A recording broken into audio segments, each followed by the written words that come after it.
Emergency alert. The midnight train has arrived again. No passengers, no crew, only luggage that moves on its own. If you ever see it, don't board, because this train isn't for the living. The cold mist hung low over the abandoned railway station, a veil of silvery haze that blurred the edges of the world and swallowed the faintest sounds. Dawn was still hours away, yet the first pale threads of light teased the horizon, mixing uneasily with the lingering shadows. I stood on the platform, the weight of the endless luggage still pressing upon my chest, the silence around me as vast and hollow as the train itself.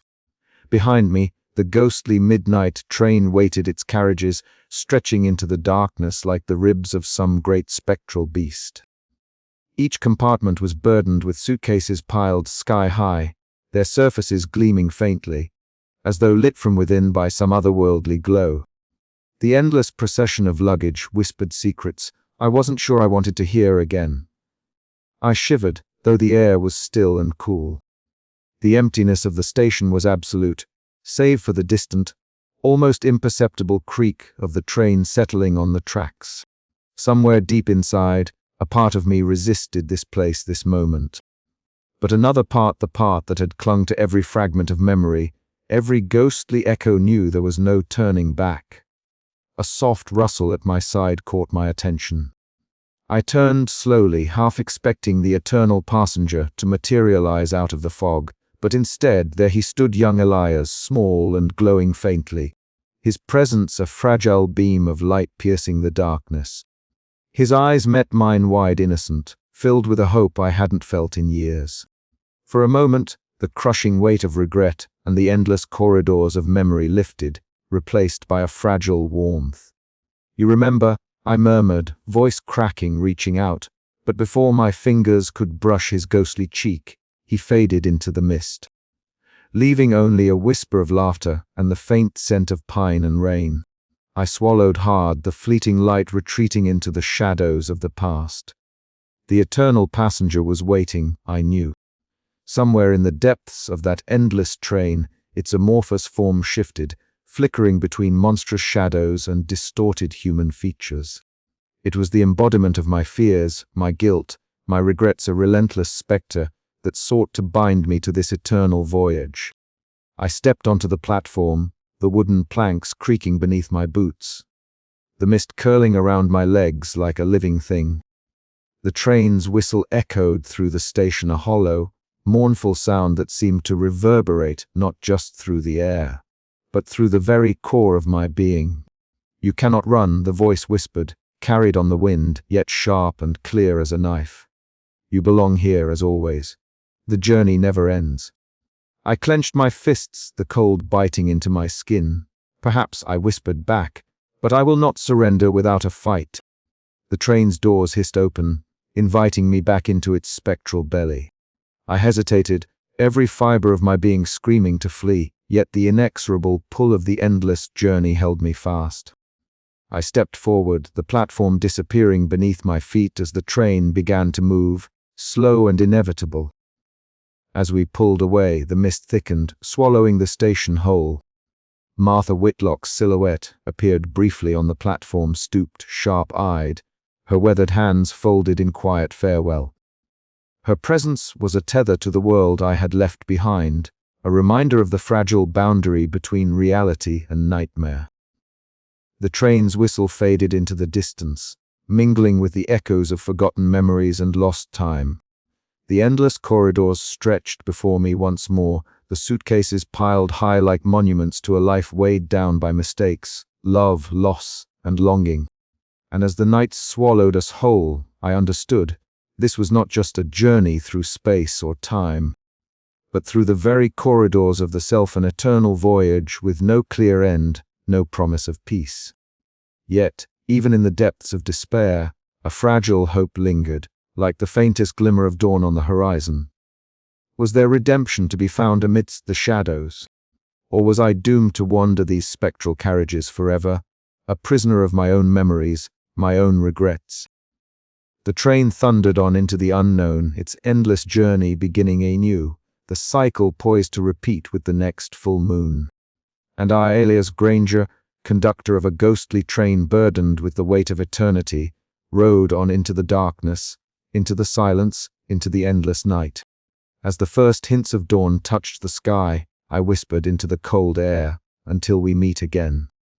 And somewhere deep within the shifting shadows, the eternal passenger smiled an expressionless, haunting promise that the journey was far from over. The endless journey continues. The night was unnervingly still when I first set foot on the platform of the abandoned railway station. The air hung heavy with a silence so profound it seemed almost unnatural, as though the world had exhaled and held its breath in that forsaken place. Moonlight poured down like liquid silver, draping the cracked concrete and rusted rails in an otherworldly glow. Shadows stretched long and thin, twisting into grotesque shapes that the mind tried and failed to rationalize. I was Elias Granger, the newly appointed conductor assigned to this desolate outpost, a position no one else seemed eager to claim. The station had been out of use for years, left to rot and crumble, but every full moon, it was said, something peculiar happened. At exactly midnight, a train would arrive, no passengers, only an endless procession of luggage. The tale sounded absurd, ghost stories to scare off the curious, but my heart harbored a gnawing need to know the truth. The ancient wooden benches were worn and splintered, and faded posters peeling off the walls whispered of eras gone by. I breathed in the cool night air, tinged with the scent of damp earth and rust, and felt the weight of emptiness pressing down on me. The station was a mausoleum of forgotten journeys, a relic suspended in time. From the corner of my eye, movement. A figure emerged from the shadows, a stooped woman with sharp, piercing eyes and weathered hands that clutched a lantern. Martha Whitlock, the keeper of the station, or so I was told. Her presence was as much a part of the place as the crumbling bricks and twisted metal. "You shouldn't be here," she said softly, her voice a brittle whisper carried on the wind. "This station is cursed, Elias. The train that comes at midnight doesn't carry the living. It's a vessel for memories, regrets, and souls trapped between worlds." I met her gaze, a mixture of warning and sorrow reflected in those ancient eyes. Yet my curiosity, that fatal flame, burned brighter than my fear. "I need to understand," I replied, voice steady despite the chill creeping up my spine. Martha shook her head, the lantern's flicker casting dancing shadows across her face. "Some journeys are better left unmade." But the clock was ticking toward midnight, and the air grew thick with anticipation. Then from the mist, a sound soft at first, like the distant wail of a mournful wind, then the unmistakable clatter of wheels on iron rails. The ghostly midnight train appeared as if summoned, its carriages gleaming faintly under the full moon's glow. Not a single passenger stirred within, yet the aisles overflowed with an endless array of suitcases, stacked high and stretching beyond sight. The sight was mesmerizing and terrifying. The luggage seemed to pulse with a life of its own, whispering secrets in a language I could almost understand. Drawn by a mixture of dread and fascination, I stepped forward, the wooden platform creaking beneath my boots. The cold metal of the train's door pressed against my palm as I climbed aboard, each step echoing in the vast silence. Behind me, the station slipped away, swallowed by shadows and mist, until all that remained was the faint glow of the moonlight filtering through the train's windows. The boundaries between reality and nightmare blurred, and I knew I was no longer merely a conductor. I was a traveler on a journey through the corridors of my own soul, bound to the endless luggage and the secrets it held. The train was waiting, and so was I. The moment I stepped onto the train, the air seemed to shift a subtle change, as if the atmosphere itself was holding its breath. The heavy doors groaned shut behind me with a finality that sent a chill crawling up my spine. The dim light flickered from ancient sconces, casting long, wavering shadows over rows upon rows of suitcases, their battered leather surfaces worn smooth by time yet somehow untouched by decay. They were everywhere, stacked shoulder to shoulder, hemming in the narrow aisles like silent sentinels guarding secrets I was unprepared to face. I swallowed hard, feeling the weight of the empty compartments pressing in, the absence of life more suffocating than any crowd. No footsteps echoed ahead, no murmurs of other passengers, only the quiet hum of the train settling into its eternal voyage. With a deliberate breath, I moved forward, each step echoing in the hollow belly of the carriage. My fingers brushed against the nearest suitcase, its surface cool and rough beneath my touch. I knelt down, the dust motes swirling in the pale light as I unclasped the tarnished brass buckles. The instant the lid creaked open, a flood of warmth surged through me, vivid and overwhelming. The cramped train compartment dissolved, replaced by a sprawling sunlit field where a small boy ran free, laughter ringing clear and pure. The scent of fresh grass and wildflowers filled my senses, and for a moment I was no longer the wary conductor, but a child again, unburdened by the crushing weight of years. Then, from the corner of my vision, a faint glow coalesced into the unmistakable form of young Elias myself, but smaller, untouched by the scars of time.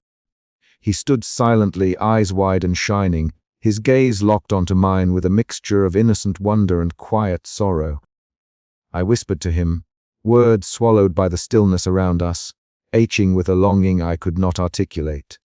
The spectral figure flickered and waned as the train lurched forward, the station dissolving into mist and shadows. Reality snapped back with a cruel jolt. The field vanished, replaced once more by the endless rows of luggage and the cold metal beneath my hands. The journey had begun. Each suitcase I touched promised a fragment of my past, a piece of the puzzle that had long eluded me. Yet with each revelation, the line between memory and nightmare blurred, and the oppressive silence of the train pressed closer, whispering of things better left forgotten. I hesitated, heart pounding in the suffocating quiet, but the pull of the unknown was irresistible. I rose and moved deeper into the carriage, the endless luggage stretching before me like a tangible manifestation of the regrets and lost opportunities I carried within. The train's journey was no longer just a ghost story, it was my own soul laid bare, traveling through the corridors of time and self. Behind me, the station vanished completely into the night, swallowed by the mist. Ahead, only the endless night and the weight of memories yet to be unearthed. I was trapped aboard the ghostly train, a conductor not of passengers, but of my own haunted past. And as the wheels began their spectral turn, I knew there was no turning back. The faint glow of young Elias lingered a moment longer before fading into the shadows, a silent reminder of innocence lost and the journey that awaited. The train pulled me deeper into its embrace, and I stepped forward, ready or not to face what lay within the endless luggage. The air inside the ghostly train car was thick with a silence so profound it pressed against Elias's eardrums like a physical weight. His fingers trembled as they brushed against the worn leather handle of the first suitcase. It was out of place here, aged and cracked, smelling faintly of dust and forgotten years. He knelt down on the cold, creaking floorboard, the wood groaning under his weight, and unclasped the latches, the metal cold and reluctant. A faint golden light flickered from within, and the air shifted, warm and alive.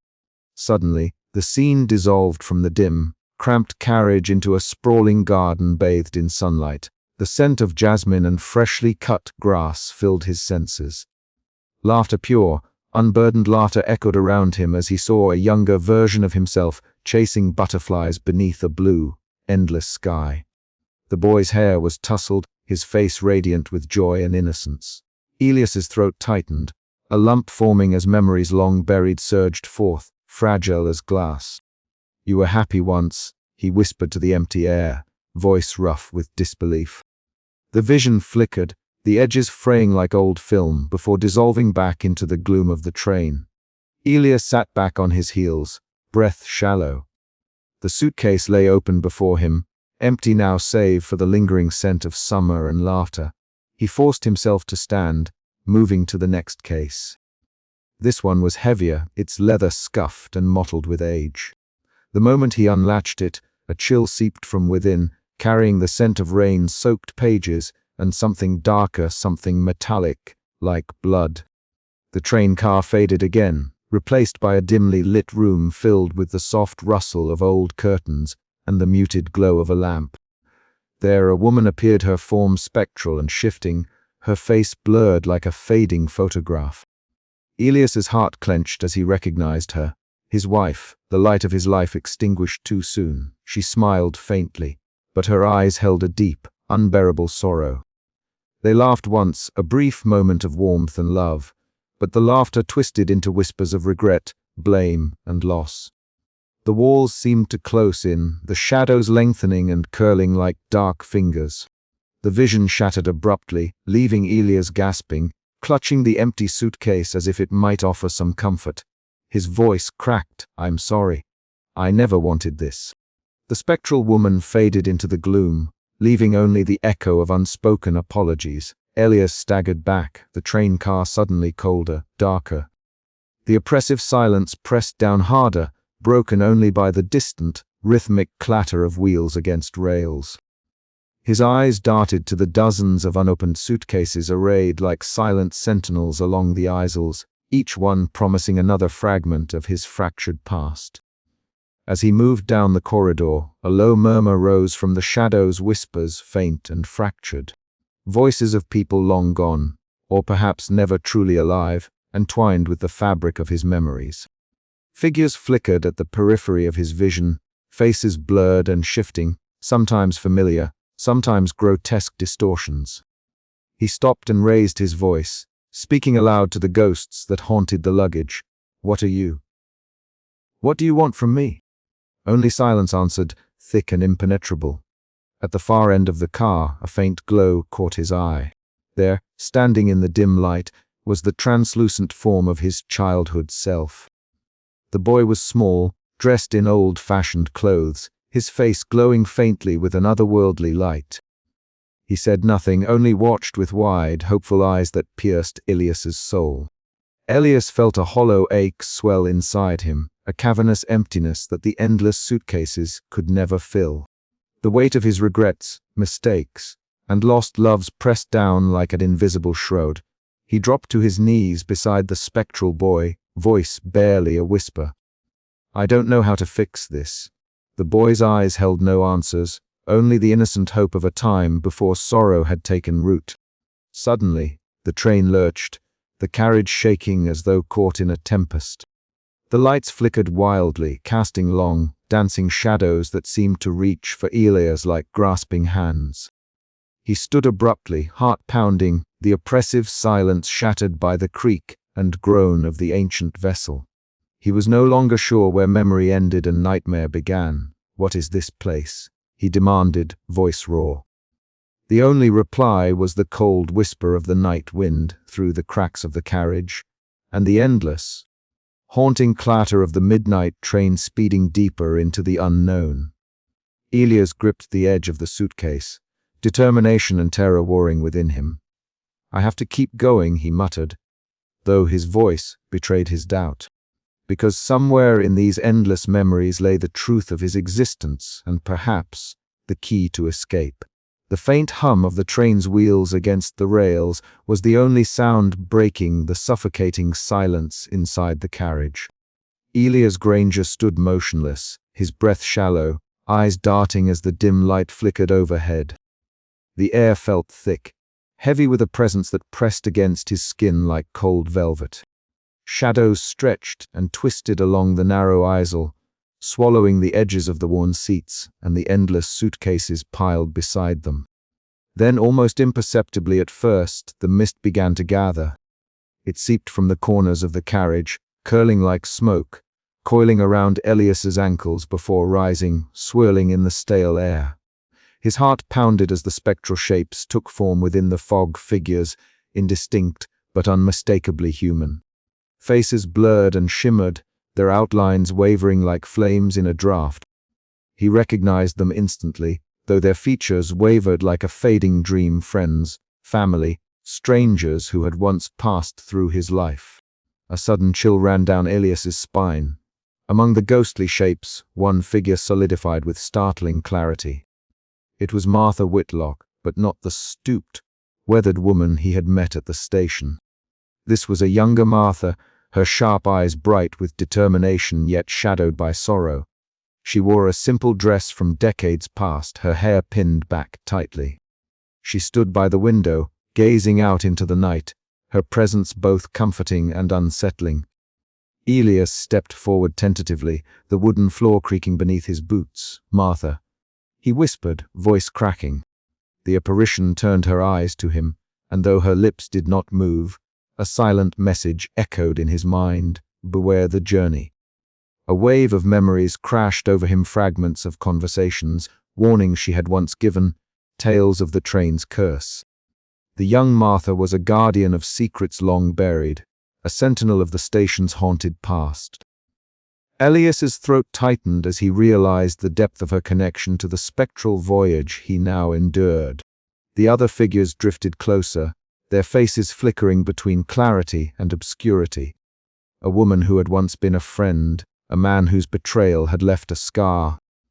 Children laughing in a long-forgotten afternoon. Each apparition stirred a different ache within Elias's heart. He reached out, fingers trembling, but each touch dissolved into cold emptiness. "Why are you here?" Elias murmured, voice barely audible.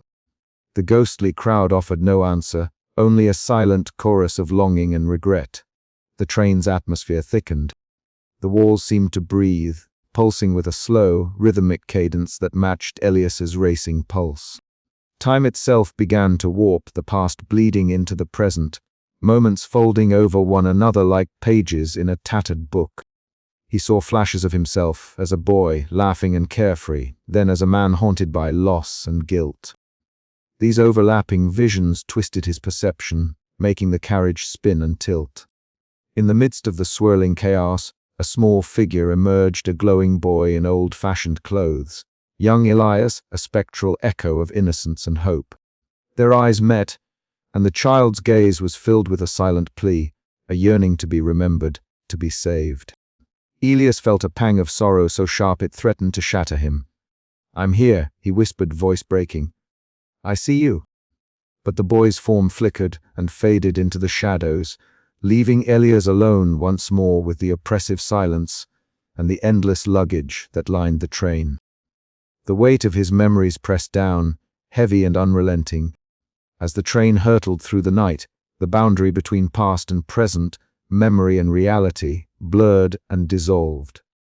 Elias stumbled through the carriage, clutching at phantoms, each step drawing him deeper into the labyrinth of his own soul. The whispers of the past echoed louder now, a cacophony of voices pleading, warning, condemning. He sank to the floor, head bowed, the chill of the ghostly mist wrapping around him like chains. Somewhere in the distance, the faint sound of a distant whistle pierced the darkness, a mournful call that promised no escape. Elias closed his eyes, fighting to hold on to his sanity as the train carried him further into the abyss. The journey was no longer about discovery. It was a descent, a reckoning with the shadows that dwelled within. The ghostly figures lingered, silent witnesses to his unraveling, their presence a reminder that some pasts refused to stay buried. And so, with the train's relentless motion and the haunting whispers of forgotten faces, Elias was left to wander the endless corridors of memory and regret, caught forever in the spectral grip of the midnight voyage. But somewhere deep inside, a fragile ember of hope flickered, small and faint, yet stubbornly alive. A whisper against the void, a promise that perhaps, beyond the shadows, redemption awaited. The train pressed onward, and Elias, frail and haunted, prepared to face whatever darkness lay ahead. The train car was stiflingly silent, save for the faint creak of the old wooden benches and the distant rumble of the engine awakening to life. I pressed my palm against the cold glass of the window, the chill seeping through the pane and into my skin. Outside, the platform stretched out like a barren wasteland beneath the cold gaze of the full moon. The station, abandoned and weathered, seemed suspended in an unnatural stillness, time itself frozen in a limbo between past and present. Then, from the shadows just beyond the flickering lamplight, a figure emerged. At first, I thought it was a trick of the light, a silhouette cast by the moon or the mist that clung to the rails like a ghostly shroud. But as the figure stepped closer, the faint outline of a man in an old-fashioned station master's uniform became unmistakable. His face was pale, almost translucent, yet his eyes glowed with an intensity that pierced through the gloom. Station Master Harrow. He stood motionless, framed by the skeletal remains of the platform's wooden beams, his presence both haunting and commanding. I blinked, uncertain if what I was seeing was real or a fragment of my unraveling mind. Yet, there he was, silent, watchful, a sentinel of this forsaken place. I swallowed hard, my breath fogging the glass as I leaned closer. "Who are you?" I whispered, my voice trembling in the heavy stillness. Harrow's lips parted, and though his voice was barely audible over the whispering wind, the words struck me like a physical blow. "Beware the journey you've begun, Elias. The train does not carry the living. It ferries souls trapped between worlds, bound by their memories and regrets. To board is to surrender to the endless night." His gaze bore into mine, filled with a sorrow that seemed to stretch across centuries. "Turn back while you still can." Before I could respond, the ghostly figure began to fade, dissolving into the mist as though he had never been there at all. The platform returned to its eerie silence, leaving me alone with the pounding of my heart and the cold bite of fear creeping down my spine. I stumbled back from the window, the weight of Harrow's words settling heavily upon me. For a moment, the boundaries of reality wavered, and I questioned everything: my purpose, my sanity, the very nature of this spectral voyage. Yet beneath the rising tide of dread, a stubborn ember of resolve sparked within me. I was here now, aboard this cursed train, and there was no turning back. Whatever awaited me in the endless night, I had to face it. The distant whistle of the engine pierced the quiet, a mournful sound that echoed through the hollow corridors of the train. It was a summons, a call to continue the journey that had already claimed so much from me. I gripped the window frame, the cold seeping into my bones, and steeled myself. The train lurched forward, its wheels grinding against the rusted rails as it slipped away from the platform and into the engulfing darkness. The station, the apparition, the warning all faded into the shadows behind me. Ahead lay the endless corridor of memories, regrets, and spectral burdens that I would have to confront. And somewhere in the depths of this nightmarish voyage lurked the truth about the train's curse and my own fate. I closed my eyes briefly, bracing against the fear that threatened to consume me. The journey was just beginning, and there was no escape. The lantern's feeble glow danced hesitantly against the cold metal walls of the carriage, casting wavering shadows that seemed to breathe with the train itself. Elias Granger knelt beside a suitcase that sat oddly apart from the rest, its surface worn and cracked, the leather straps frayed but still stubbornly intact. His fingers trembled as he unclasped the buckles, each snap echoing like a gunshot in the suffocating silence.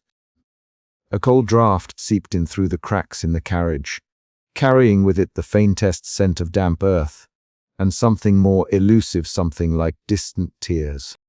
As he lifted the suitcase's lid, a murmur stirred in the darkness, a breath of air that seemed to carry 1,000 whispered sorrows. The interior of the case bloomed like a dark flower, revealing a spectral vision that unfolded before his eyes. There, in the dim light, Elias saw his family, his wife, and 2 children standing on the cracked porch of their old home. The night was thick with rain, each droplet catching the weak moonlight and fracturing it into 1,000 tears. The scene played out with agonizing clarity. The crash a sudden, shattering impact that tore through the night like a scream.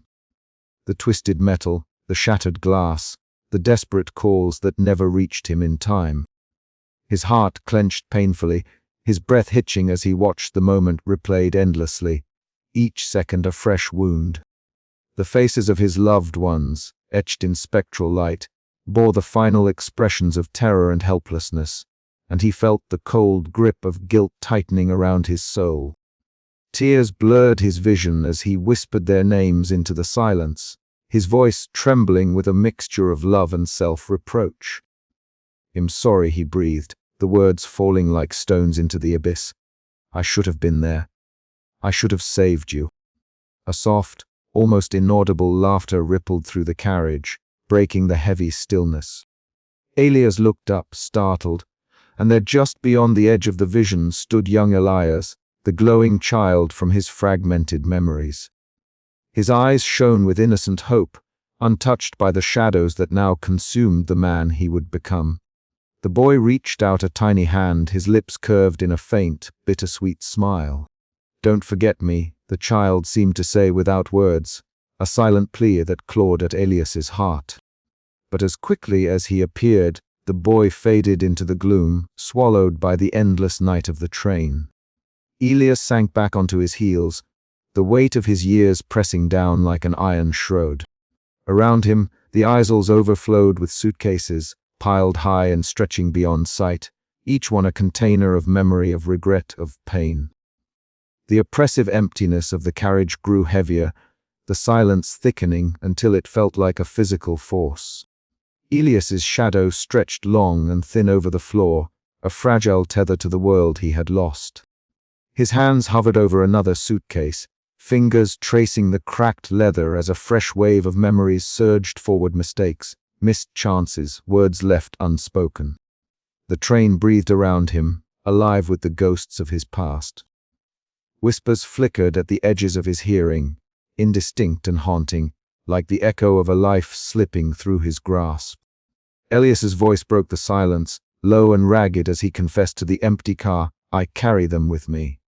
Every one of them, the weight, the sorrow. I cannot leave it behind." The walls seemed to pulse in response, the air growing thick with unspoken judgment and relentless despair. The endless luggage was no mere collection of belongings, it was the embodiment of his soul's torment, a prison forged from memory and regret. Each suitcase was a shard of his shattered existence, impossible to discard, impossible to escape.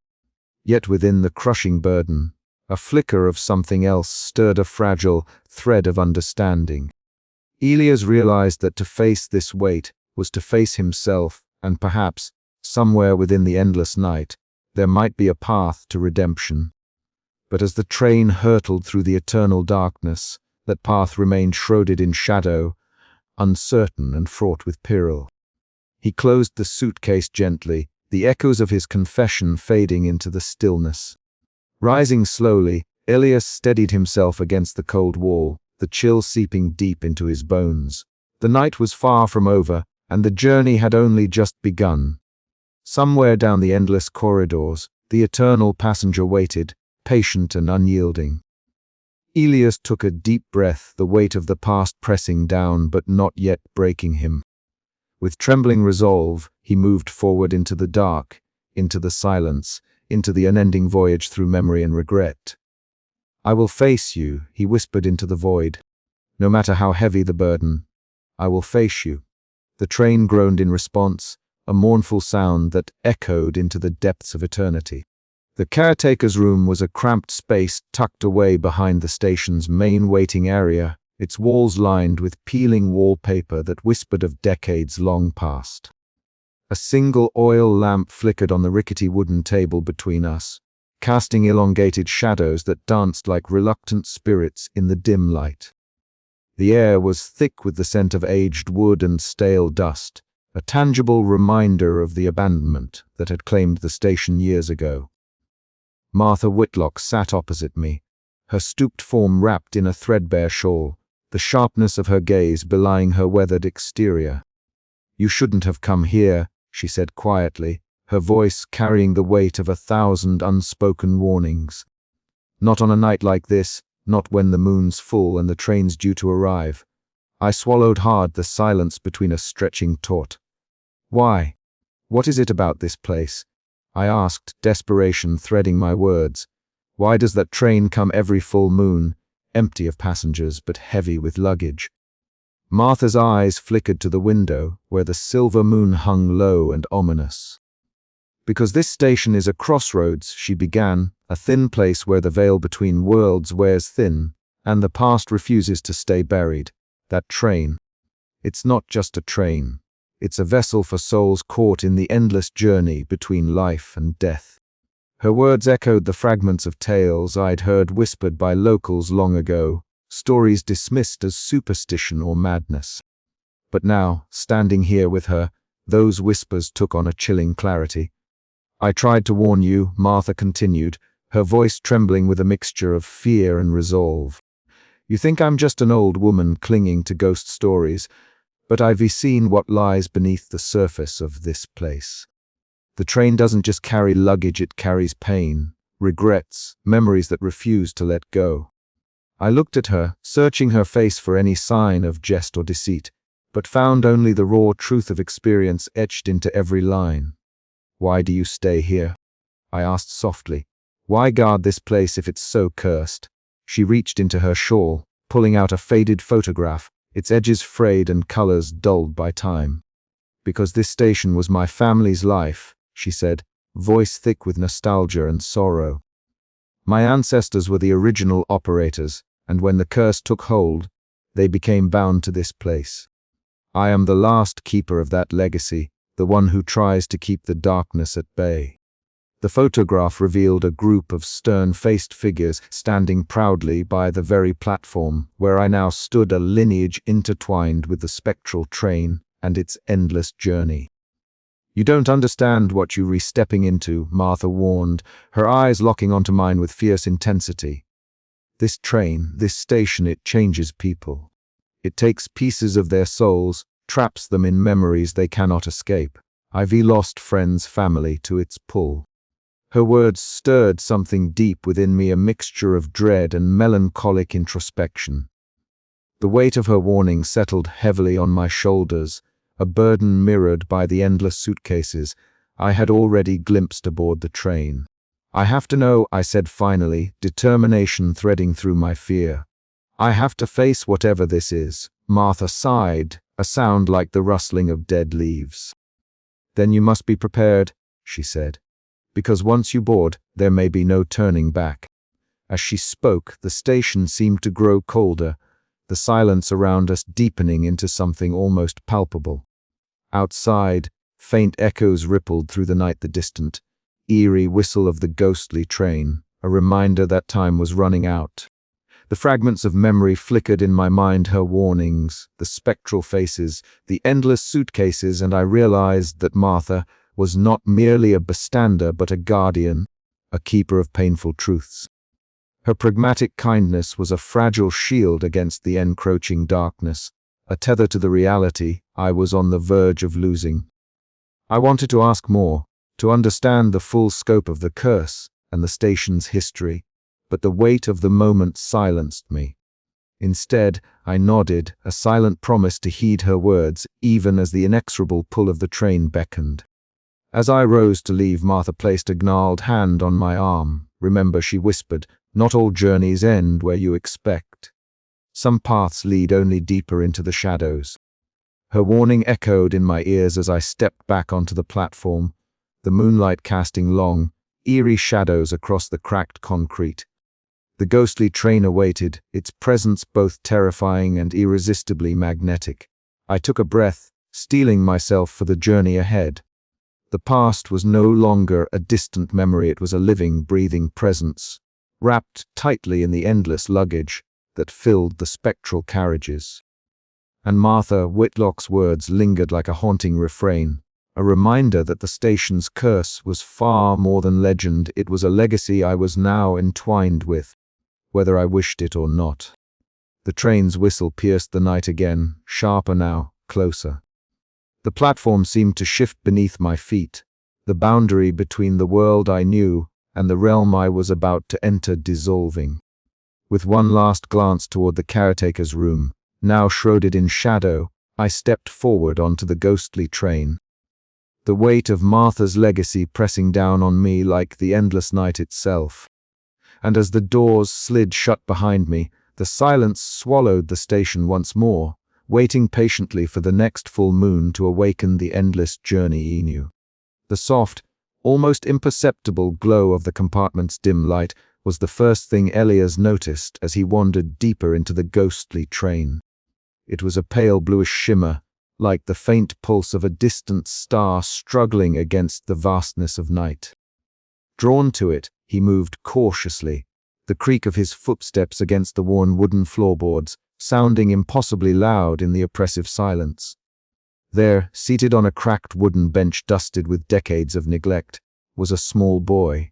Elias' breath hitched. He recognized the figure instantly. It was himself, but not the haunted conductor who had boarded this spectral vessel hours ago. This was young Elias, his innocent self, bathed in a fragile, ethereal light that made his old-fashioned clothes ripple, as if caught in a gentle breeze. The boy's eyes were wide and hopeful, gazing out the window at a landscape that flickered like a dream, fields of wildflowers under a silver moon, distant hills rolling softly into shadow. For a moment, the weight of the years seemed to lift from Elias's shoulders, replaced by a bittersweet ache that twisted deep in his chest. "I'm here," Elias whispered, voice barely audible, yet somehow the boy seemed to hear. He turned slowly, eyes meeting those of his older self. No words passed between them, only the silent communion of two souls separated by time yet bound by memory. But the moment was fragile.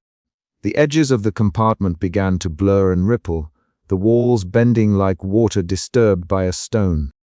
Elias reached out, desperate to hold onto this shard of his past, but the boy slipped away, fading into a mist that coiled and twisted like smoke. The corridor beyond seemed to breathe and warp as Elias pursued the fading light, his heart pounding in his ears.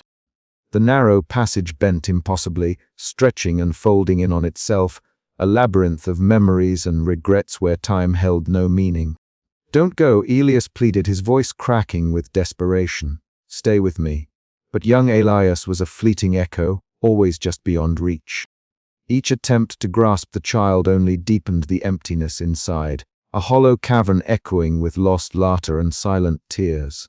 As the train glided forward, its eerie hum filling the dark spaces, Elias felt the walls close in. The spectral echoes of his childhood joyful cries, whispered secrets, the soft rustle of leaves in a summer breeze swirled around him, indistinguishable from the creeping shadows that haunted his waking nightmare. He collapsed against a cold metal wall, breath ragged, eyes wide with a mixture of sorrow and fear. The boundary between memory and reality had thinned, and he was slipping. The train was no longer just a vessel for his past. It was becoming a prison of his own making, its corridors endless, its silence deafening. Yet, even in the midst of this unraveling, a fragile thread of hope remained, a faint, glowing presence that whispered of redemption. If only he could find the strength to follow it. The journey was far from over, and as the train plunged deeper into the night, Elias knew that the echoes of his childhood would continue to haunt him, guiding and tormenting him in equal measure. The question was whether he could survive the haunting embrace of his own past, or if the ghostly vessel would claim him forever. "Hold on," he murmured to the fading light. "Hold on just a little longer."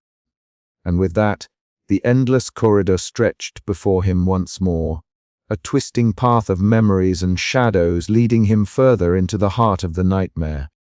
The train whispered on, its haunting melody weaving through the darkness, a lullaby for the lost and the damned. Elias Granger was not yet ready to surrender, but the shadows were closing in. The train's air was thick with a chill that seemed to seep into my bones as I pushed open the creaking door, leading deeper into the ghostly vessel. Before me stretched a narrow corridor, impossibly long, so long that its end vanished into an indistinct haze of shadows and dim, wavering light. Both walls were lined shoulder to shoulder with suitcases. Not a single gap interrupted their ranks. They stood like silent sentinels, each a repository of some forgotten fragment of my life. I swallowed a dry lump in my throat and stepped forward, feeling the oppressive weight of the emptiness pressing down on me. The floor beneath my feet creaked faintly, a hollow echo in the vast silence. I ran my hand along the nearest case, its leather rough and cracked, the metal clasp rusted yet somehow still holding fast. Almost immediately, whispers began to swirl around me, a faint susurration of voices, memories, and half-remembered feelings. The air prickled with a spectral energy, as if the suitcases themselves breathed in the dark, exhaling fragments of the past into the cold atmosphere. Images flickered before my eyes like the flickering of an old film reel. A boy laughing beneath a sun-dappled tree, a woman's face blurred by tears. A train whistle, distant and mournful, calling across the years. I staggered back, gasping, the air thick with the scent of leather, dust, and something more elusive, loss, perhaps, or regret. With every step, the corridor stretched on, endless and unyielding. Time seemed to warp here. Moments from decades ago rushed forward, blending with the present in a terrifying fusion. I felt the hollowness inside me deepen, mirroring the emptiness surrounding me. This was no mere train, it was a vessel ferrying my soul through an eternal night. A chill brushed my neck, and I spun around, heart pounding. At the periphery of my vision, a shadow shifted, amorphous, flickering between human and something less definable. The eternal passenger. I couldn't see its face clearly. It was as if the darkness itself had taken shape, molding into a figure of dread and despair. It loomed there, just out of reach, an ever-present reminder of the burden I bore. "You cannot run," it whispered, the voice a sibilant echo inside my mind. "Each regret, each sorrow, each lost moment is yours to carry," I swallowed hard. The suitcases, my memories, lined the corridor endlessly, a prison constructed from my own past. I wanted to scream, to break free, but the silence swallowed my voice. My hands trembled as I touched a case marked by a faded tag, the handwriting unmistakably mine. Inside, I glimpsed a moment of betrayal, a choice that had fractured my life. The corridor seemed to pulse, the suitcases vibrating in time with my racing heartbeat. I realized then that this place was not static. It was alive, shaped by my emotions, my fears, my endless regrets. The train was both my sanctuary and my cage. I pressed forward, each step heavier than the last, the endless corridor stretching infinitely ahead and behind. Somewhere in the distance, a faint light flickered, a promise or a mirage. I could not tell. The weight of eternity settled on my shoulders as the shadows lengthened and the whispering voices grew louder. Was this truly my fate? To wander these endless halls, forever trapped between what was and what could never be? The question clawed at my mind, relentless and unforgiving. Yet beneath the blanket of despair, a fragile ember of resolve flickered. If this was my prison, then I would face it. I would confront the memories, the regrets, the shadows that haunted me. The journey was far from over, and somewhere deep within the endless corridor, I sensed the key to my salvation, or my doom awaited. The train creaked forward into the night, and I took another step into the unknown, the endless corridor of my soul stretching before me like a dark river of memories and shadows. The air inside the compartment thickened as the train hummed softly beneath the spectral moonlight filtering through the grimy windows. I stepped cautiously forward, the flickering shadows playing tricks on my eyes. The endless rows of suitcases seemed suddenly oppressive, their silent presence pressing down on me like a physical weight. My hands trembled as I reached out toward a battered leather case, but before I could touch it, the temperature in the car dropped sharply, a cold so deep it seemed to seep into my bones. From the darkest corner of the carriage, a shape began to coalesce, a shadow at first, amorphous and shifting, then slowly taking on form. The figure was unlike any I had seen before, a silhouette with human features that twisted and morphed, never settling into a fixed shape. It was as if the darkness itself had taken breath and spoken. My breath caught in my throat. Every instinct screamed to flee, but my feet were rooted to the floor. "Who are you?" I managed to whisper, my voice trembling in the oppressive stillness. The figure responded, not with words but a chorus of voices layered one upon another. Some were my own, echoing memories of sorrow and regret.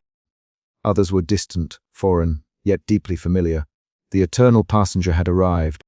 It drifted closer, shifting features contorting into faces I recognized, faces of those I had loved and lost, faces that bore the weight of my failures.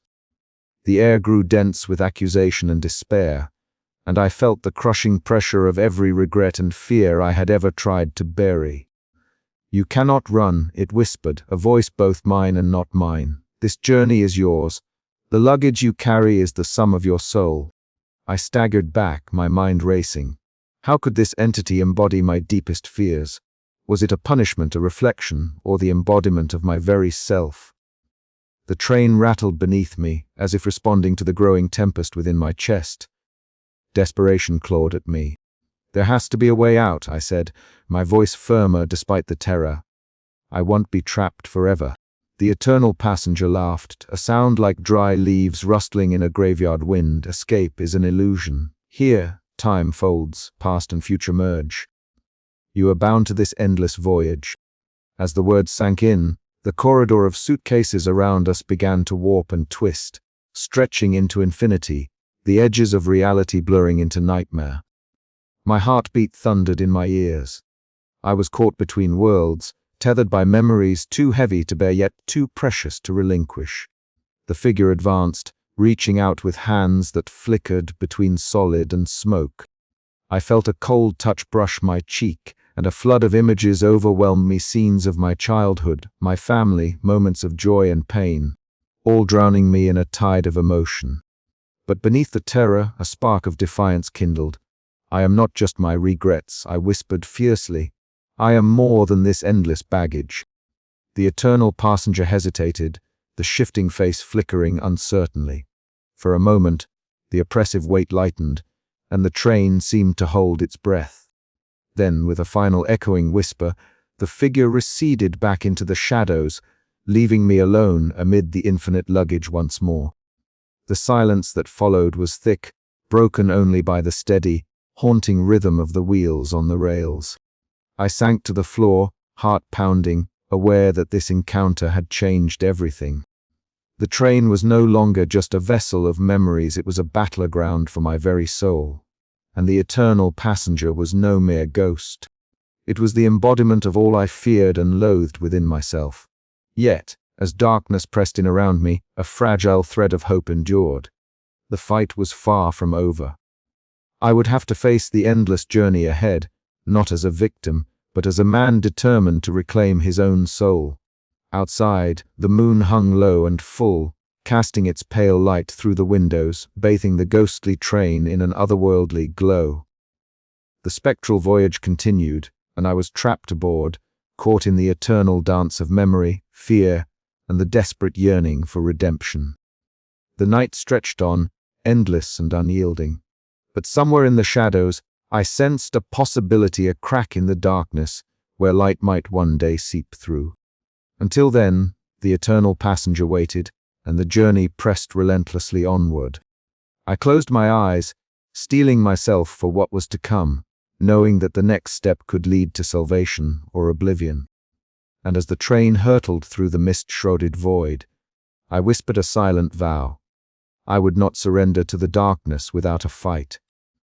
The first encounter with the eternal passenger had marked the true beginning of my nightmare.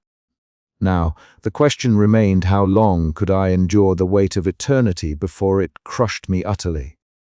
And with that thought, the train plunged deeper into the night, the endless corridor of luggage stretching into infinity, carrying me further along the path from which there was no clear return. Between life and death the carriage was silent but for the faint, rhythmic tapping of Elias' own breath, shallow and uneven in the cold air.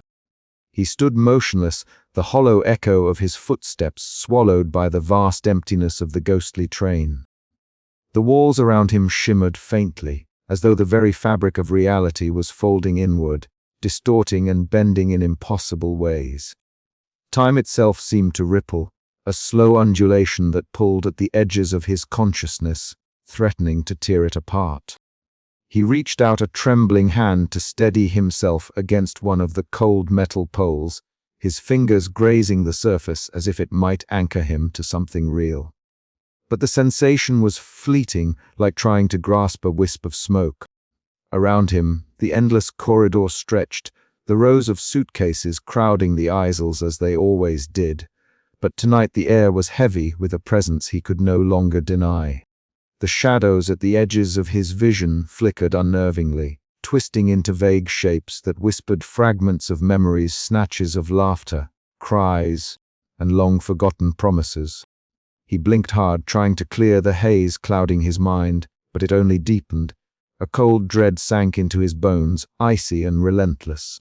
"This isn't just a train," he murmured to himself, voice cracking in the oppressive silence. "It's something else." From the darkness ahead, a figure began to materialize in amorphous shape, shifting and writhing, its human features barely discernible beneath the swirling shadows. The eternal passenger. Elias's heart surged with a mixture of terror and grim recognition. He had seen this specter before, lurking just beyond the periphery of his thoughts, a manifestation of every regret, every fear that had haunted him since the tragedy that claimed his family. The figure's face twisted into a silent snarl, eyes like black voids accusing him. Slowly, it extended a hand, and the myriad suitcases around them burst open with a sudden, eerie explosion of light and sound. Spectral images poured forth, visions of Elias's life splintered into fragments, the carefree laughter of childhood, the tender smile of a lost love, the agonizing moments of failure and loss.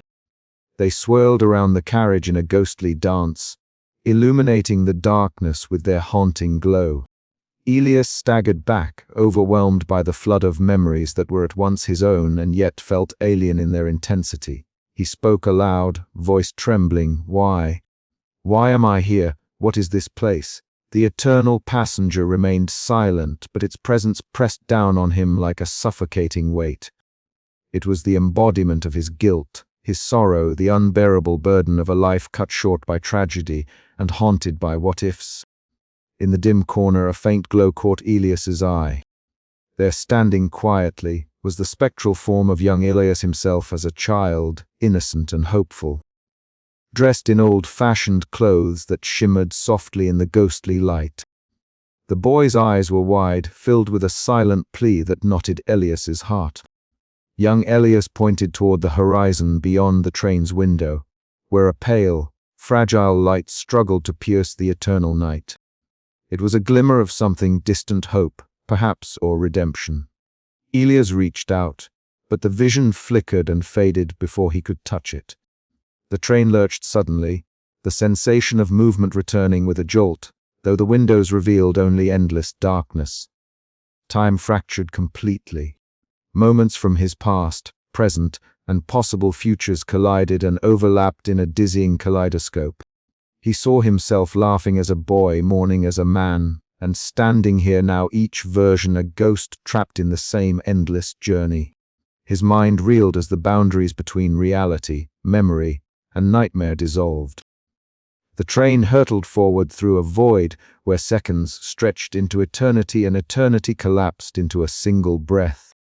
Elias clung desperately to the remnants of his sanity, even as they slipped through his fingers like grains of sand. "Am I alive? Am I dead?" He whispered into the void, the questions echoing unanswered. The eternal passenger loomed closer, its voice a whisper inside his head, cold and merciless. "You are neither. You are the journey itself, an endless passage through the corridors of your soul." A shudder passed through Elias, the full weight of his predicament crashing down upon him. He was trapped not in a train, but in the liminal space between life and death, between memory and oblivion. The endless luggage was not just baggage. It was the sum of his regrets, his failures, the parts of himself he could never shed. Yet, amid the crushing despair, a flicker of defiance sparked within him. If this was his fate, then he would face it head-on. He would confront the darkness, the shadows of his past, and the haunting presence that sought to claim him. The train's slow, spectral journey continued, but Elias no longer felt like a passive passenger.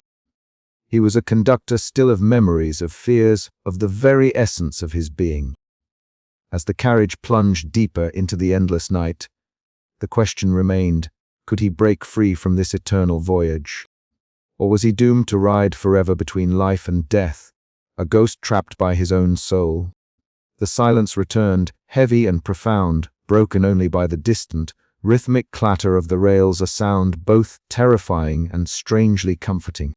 Elias steeled himself. Tomorrow, or perhaps never, he would meet his fate. But for now, he was still here, still moving forward on the train that carried him between worlds. And the journey was far from over. The cold air of the train's interior seemed to thicken, coiling around me like a suffocating blanket. Shadows stretched and warped, flickering with unnatural life, as if the very walls breathed in tandem with the endless procession of memories locked within the suitcases.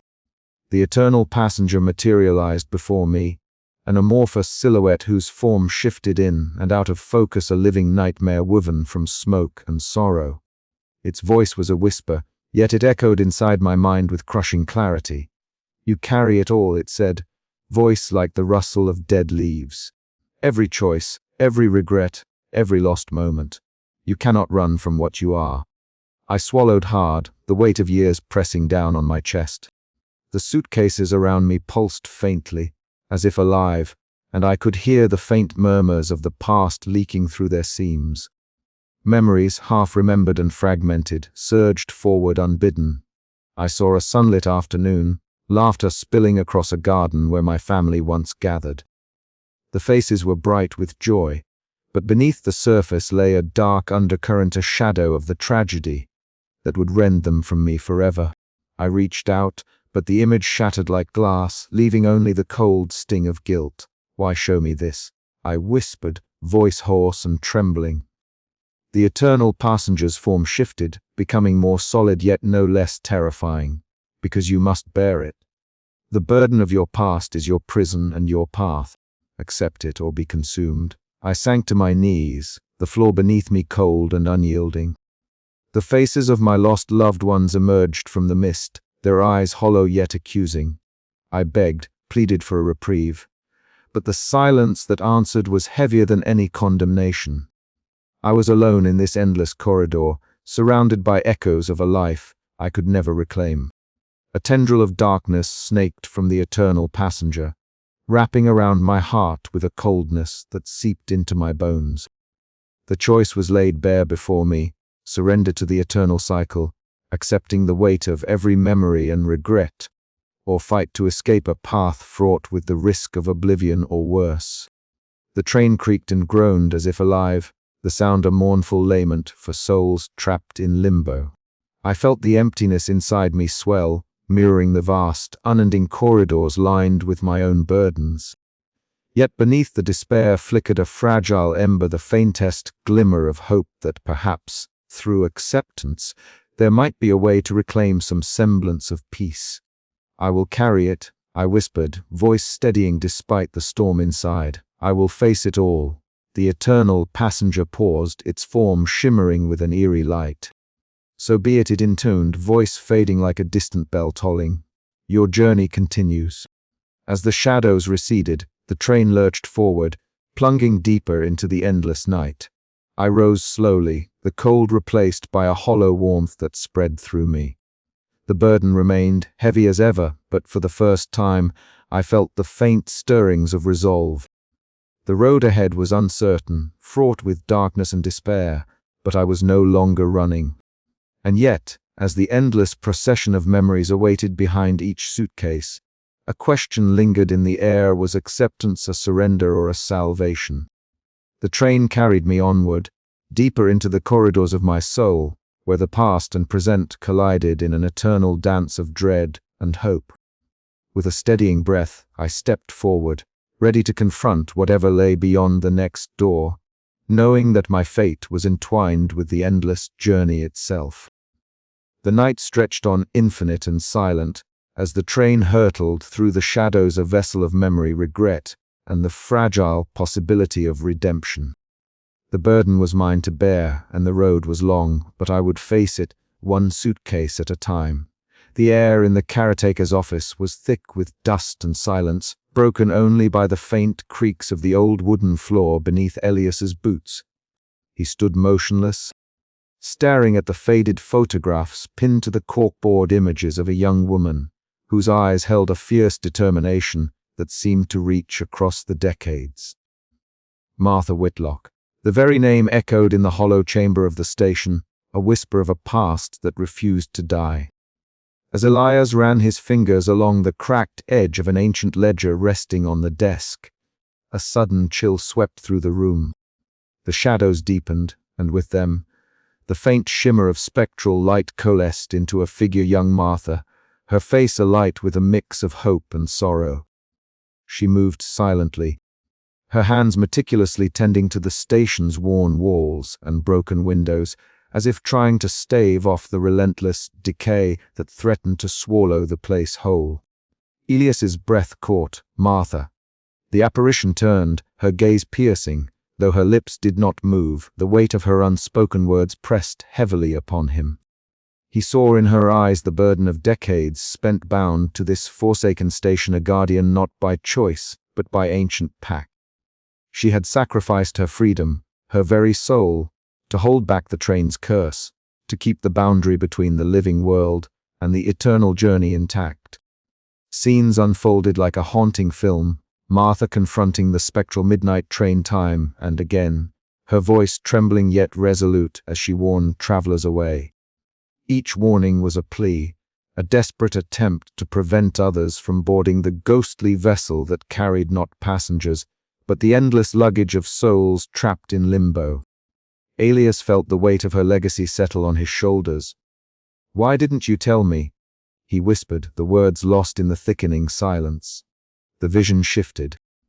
Martha's younger self stood at the edge of the platform, hands clasped tightly around a weathered talisman. The station seemed alive, groaning under the strain of unseen forces. Her eyes flickered with pain as the train's eerie whistle pierced the night, a sound that promised endless torment. "I tried," the apparition's presence seemed to say. "But some journeys cannot be stopped, only endured." As the vision faded, Elias was left alone with the ledger, its pages yellowed but legible. His fingers traced the careful script, records of sacrifices made, of souls lost and saved, and a solemn vow to guard the threshold no matter the cost. The knowledge was both a beacon and a shackle. Outside, the night wind whispered through the broken panes, carrying the faint echo of a train's distant whistle. Elias stepped onto the platform, the spectral mist curling around him like fingers of smoke. The shadow of Martha lingered a moment longer, a silent sentinel fading into the darkness. He was no longer just a conductor caught between worlds. He was a bearer of Martha's legacy, a reluctant guardian now entwined in the eternal curse. The station no longer felt empty. It pulsed with the memories of sacrifice and the relentless passage of time. Elias swallowed hard, the chill of the night biting deeper. The path ahead was uncertain, fraught with dread and the unyielding weight of memory. But now, armed with the truth of Martha's sacrifice, he faced the endless journey with a solemn resolve. The train would come again, as it always did, laden with the burdens of eternity. And when it did, Elias would be there not just as a conductor, but as a keeper of the fragile boundary between life and the endless night. He must endure. He must remember. And perhaps, in the depths of that eternal voyage, there might yet be a flicker of redemption. The station creaked once more, a living testament to the past and the future entwined. Elias turned away from the platform, the weight of Martha's legacy settling like a mantle upon his shoulders. The ghostly train's whistle echoed faintly, a call to the unknown, and the journey continued. The train groaned a low, mournful sound that seemed to echo from the very bones of the ancient carriages. Elias Granger staggered forward, his breath ragged and uneven, every step an effort, as if the floor itself pulled him down into shadow. The corridors stretched endlessly, walls breathing like living things, pulsing with a sickly vitality that made his skin crawl. Whispered voices flickered at the edges of his hearing, fragments of laughter, cries and half-formed words that twisted into a cacophony of regret. He pressed one trembling hand against the warped wood paneling, fingers sinking slightly into the surface as it rippled beneath his touch. "No," he muttered, voice cracked and raw. "This isn't real, it can't be." But the whispers only grew louder, weaving themselves into a suffocating symphony of memory and agony. Faces flickered in the darkness, his mother's gentle smile, his wife's tear-streaked face, his children's innocent eyes, each one twisted by time and pain. Morphing in and out of focus like smoke, ahead, the dim light of a lantern cast long shadows down the corridor. Elias blinked, and there at the far end stood the glowing figure of young Elias, small and radiant in the gloom. The boy's eyes held a silent plea, a haunting invitation to reclaim something lost long ago.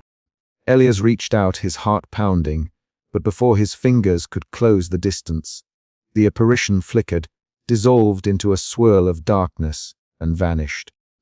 A chill swept through the car, and from the shadows emerged the eternal passenger. Its form shifted and roiled, a mass of shadow with fleeting human features, some familiar, some grotesquely distorted.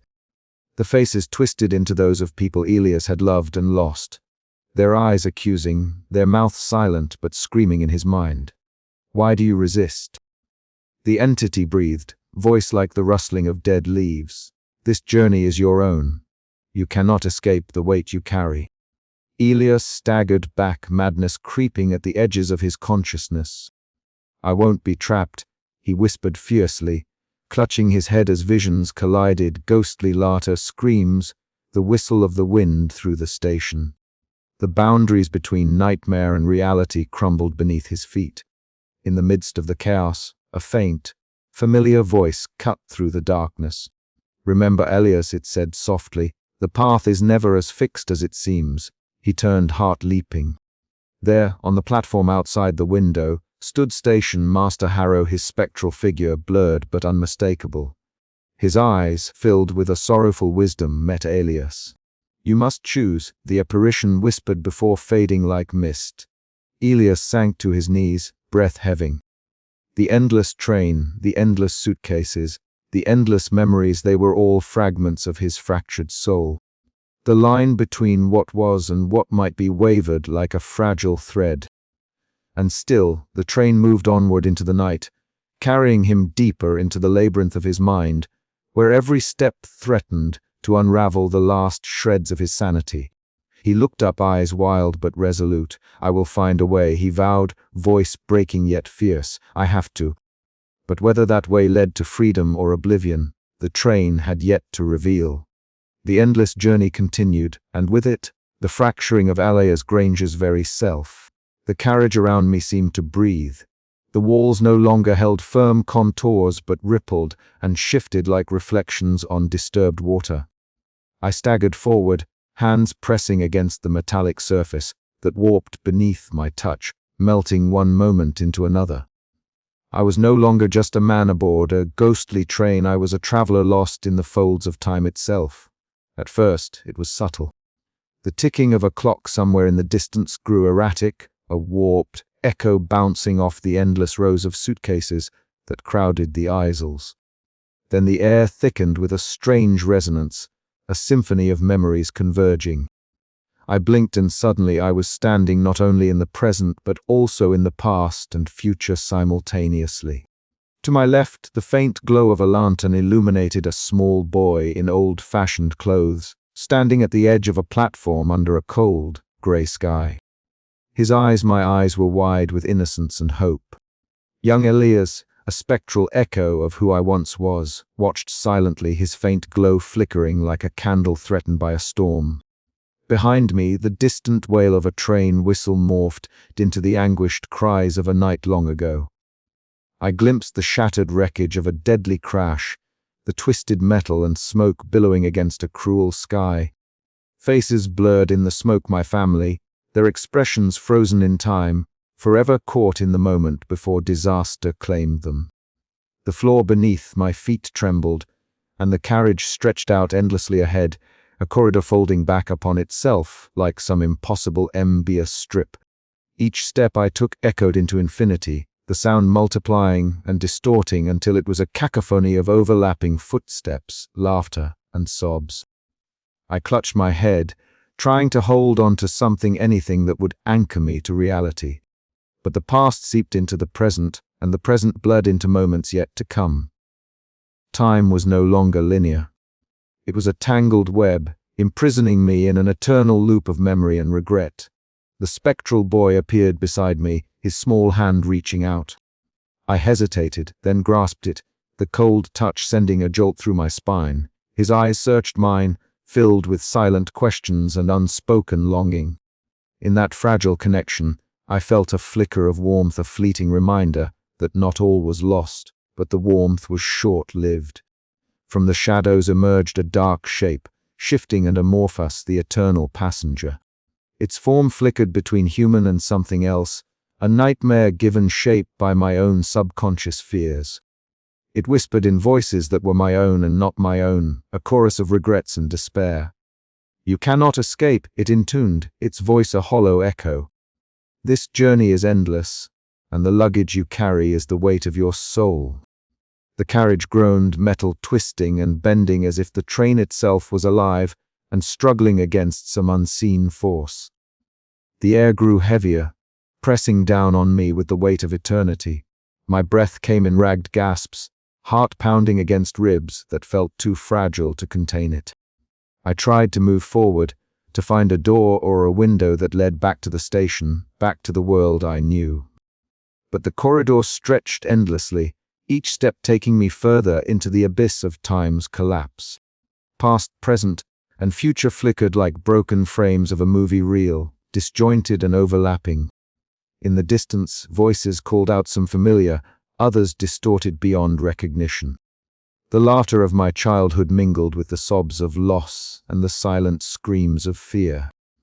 Every sound was a thread pulling me deeper into the tangled fabric of this spectral voyage. I sank to my knees, overwhelmed by the sheer weight of existence compressed into this single carriage. The emptiness inside me mirrored the void outside, the endless night pressing in from every side. Why am I trapped here? I whispered, voice breaking.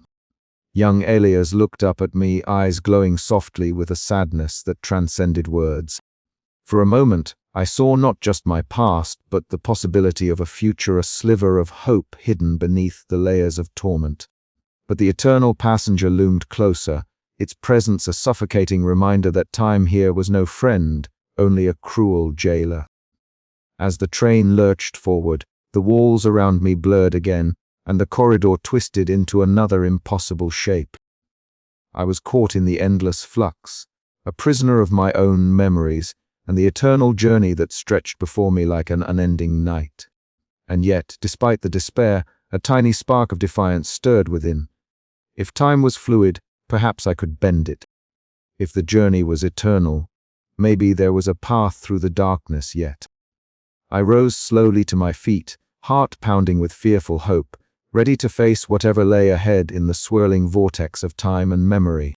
The train was moving, and so was I, whether towards salvation or oblivion, I could not say. The endless night awaited, and with it, the next fragment of my life to unravel. The carriage was dimly lit, the only illumination coming from the faint, ghostly glow that seemed to seep from the endless pile of suitcases surrounding me. Their surfaces shimmered with a spectral light, as if each case held a tiny inferno of memories trapped beneath worn leather and rusted clasps. The air was thick and stale, punctuated by the soft creaking of the train's ancient bones as it hurtled through a night that had no dawn.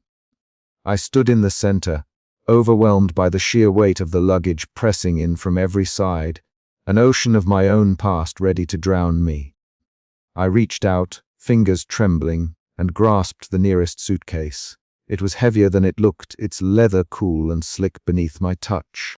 A whisper brushed my ear, so faint I could almost convince myself it was the wind. But it was not the wind.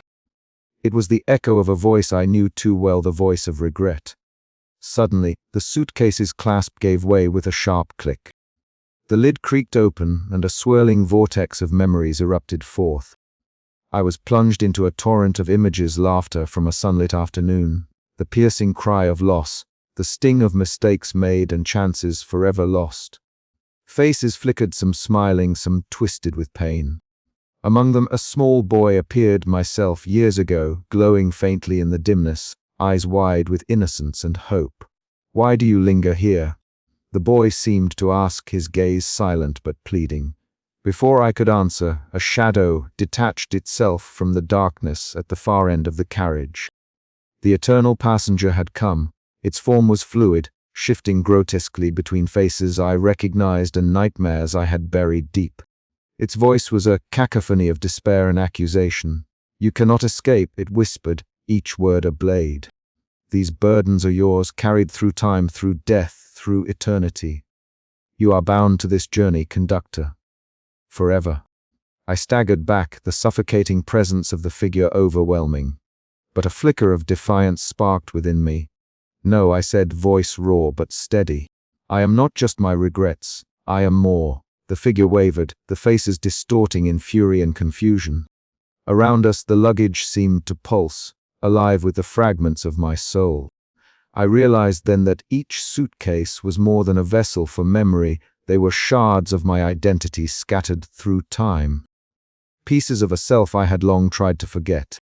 The train car stretched endlessly before me, the corridor lined with luggage that faded into the shadows. I tried to move forward, but the weight of the past pressed down like a physical force, the shadows tightening their grip. My breath caught in my throat, caught between despair and the fragile spark of hope that I could still reclaim my soul. "Elias," a whisper called softly from the depths of the memory vortex.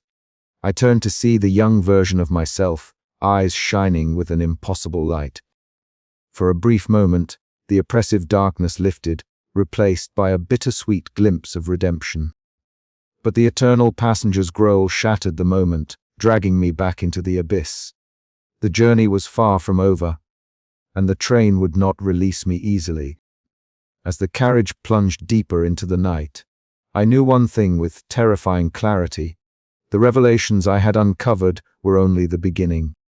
The true test lay ahead, whether I could wrest control from the endless shadows or be consumed by them forever. And somewhere in the distance, the night waited, patient and eternal. The carriage was shrouded in a dim light, the kind that seemed almost borrowed from another world. Moonbeams filtered faintly through the fogged and cracked windows, casting a silver pallor across the worn, threadbare upholstery. The air was thick with the scent of old leather and damp wood, mingling with the faint metallic tang of the train's iron bones. I stood there, every nerve taut, heart beating against the cage of my ribs like a desperate prisoner. The endless night outside felt less a backdrop and more a living presence, a vast and hungry void pressing in from all sides. Then, through the shifting gloom, I saw him. A small figure, bathed in a faint, otherworldly glow, stood quietly by the window. His clothes were old-fashioned and ill-fitting jacket, knickerbockers, and scuffed shoes, and his eyes held the wide, unguarded innocence of youth. It was me. Or rather, the me I had been, a fragment of my past brought to spectral life. Young Elias. The name whispered itself in my mind before I could even speak it aloud. The child's gaze met mine, silent but somehow speaking volumes, a mirror reflecting not just who I was, but who I had lost. For a moment, the crushing weight of the luggage, the suffocating emptiness of the train, and the cold clutch of regret all seemed to loosen their grip. Hope flickered like a fragile flame in the cavernous darkness. I stepped forward, the wooden floor creaking beneath my boots. My voice was barely a whisper, cracked with emotion. "Is it really you?" The child did not answer, but the faintest smile curved his lips. A gesture so small yet so profound, it pierced the veil of dread that had cloaked my soul for so long. Around us, the train's oppressive silence was broken by a distant, haunting melody, a lullaby, soft and ethereal, winding its way through the carriages like a ghostly caress. The sound carried memories of gentler times, when life had not yet been rent by loss and guilt.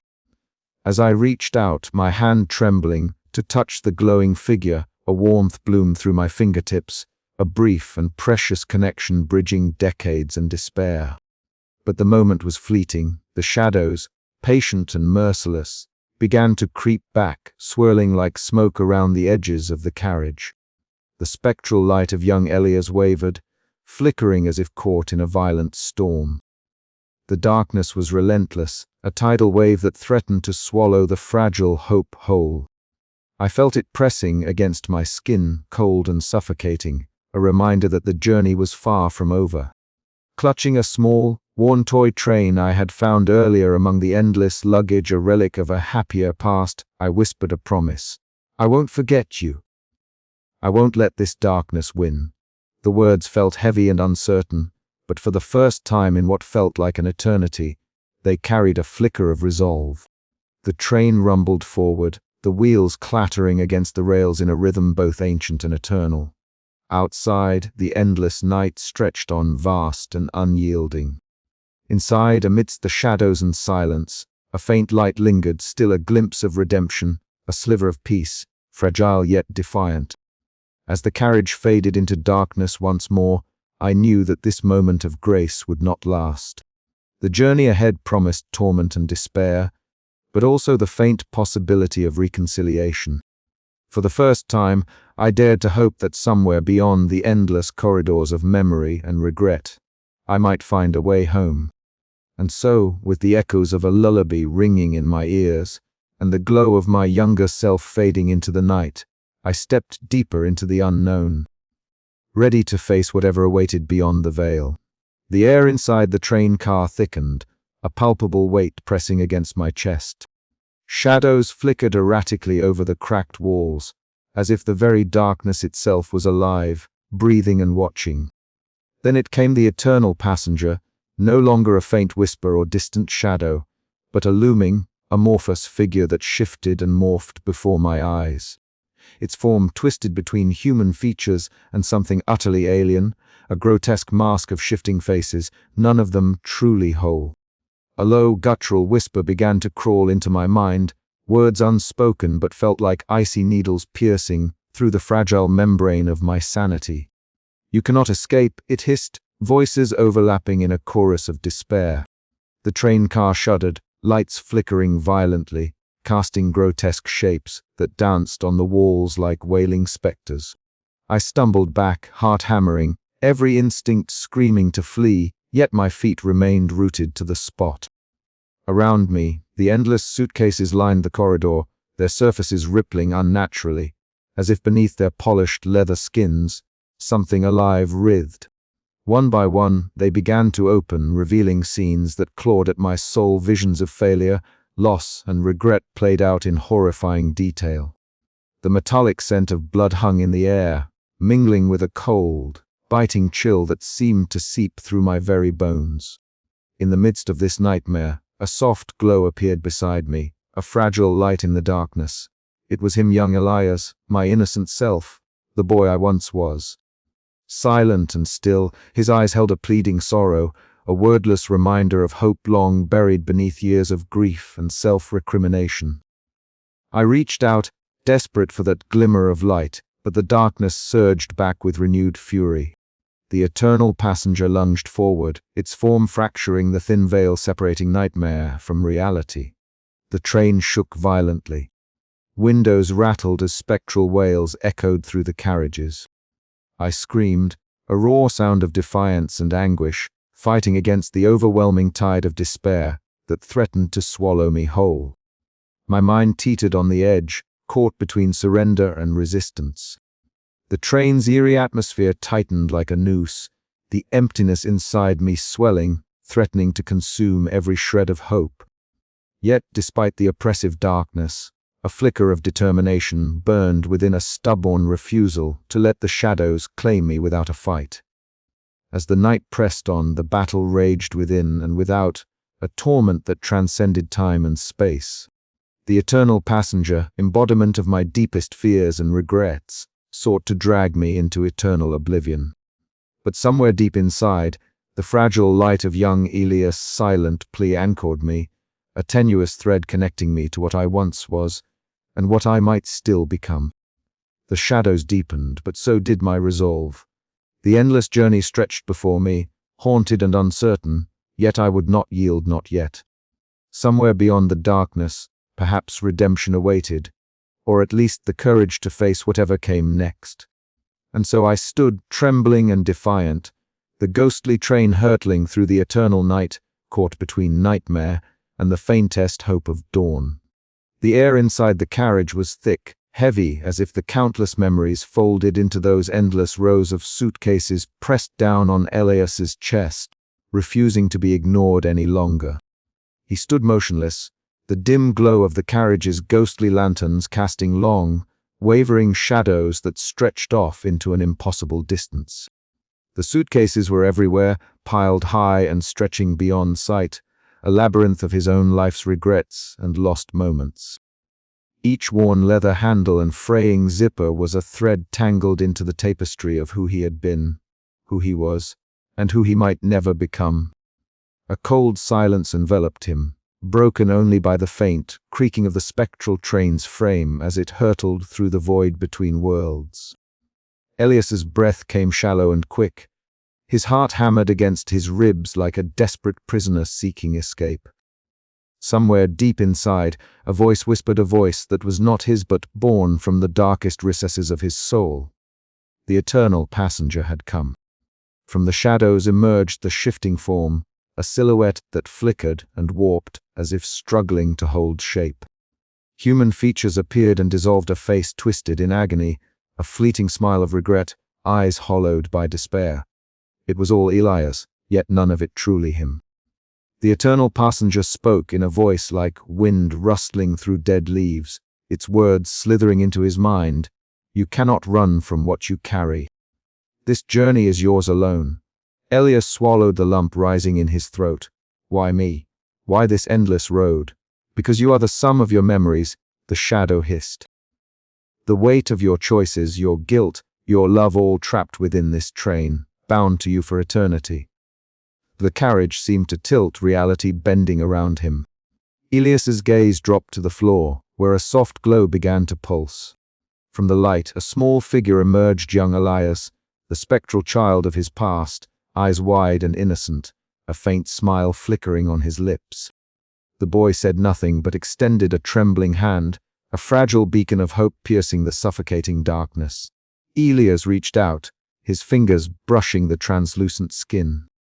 Memories flooded back, laughter in sunlit fields, the warmth of a mother's embrace, the freedom of childhood unburdened by sorrow. For a moment, the crushing weight lifted, replaced by a bitter-sweet ache of what once was and could never be again. But the shadow loomed larger, its presence swallowing the light. You must decide, it whispered. Embrace the endless journey, accept your fate as the conductor of memories eternal, or fight to break free, risking oblivion, the erasure of all that you are.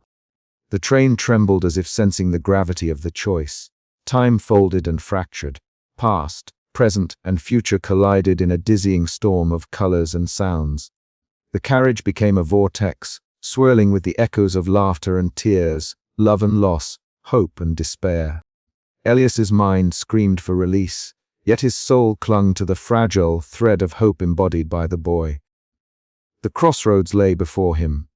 Surrender to the eternal voyage, forever ferrying the weight of his memories through the endless night, or summon the courage to shatter the cycle, risking the void beyond. His eyes met the swirling shadows of the eternal passenger. I won't be your prisoner, he said, voice trembling but resolute. But I can't leave without facing what I am. The shadow recoiled, its form flickering violently. Then face yourself, it snarled. But remember, some journeys have no end. With that, the train shuddered violently, lights flickering as the boundaries between nightmare and reality blurred. Elias took a deep breath, steeling himself for whatever came next. The choice was his and the price unimaginable. As the carriage plunged into darkness, a single thought echoed through his mind. What does it truly mean to be free when the past is an endless train and the future a track that never ends? The night stretched on, the train hurtling forward into the unknown, carrying with it the fragile hope of a man at the crossroads of fate. The central carriage was a cavern of shadows and whispers, the dim light flickering as if caught in a perpetual gust of cold wind. Elias stepped forward, each footfall muffled on the worn, spectral carpet that seemed to breathe beneath him. His heart thudded with a mixture of dread and grim resolve. The air was heavy, thick with the scent of aged leather and faint traces of rust and mildew. But beneath it all lurked a more insidious odor, the stench of despair and forgotten memories. Then, from the darkness, a form began to coalesce.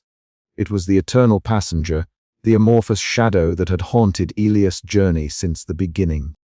Its frame shifted unnervingly, features flickering between the faces of those Elias once loved and the monstrous reflections of his deepest fears.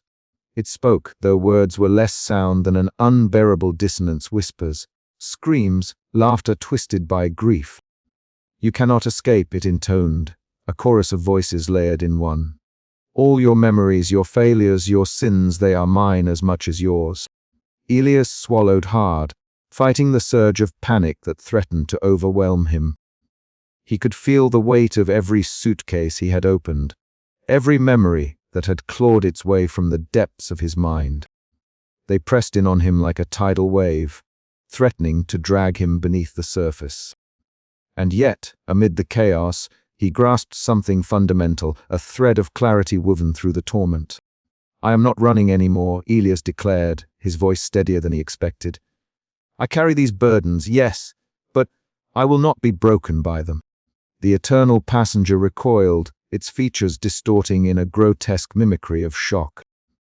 The walls of the carriage pulsed with spectral images: his family, their laughter now silent, the faces of those he had lost, their eyes accusing yet imploring.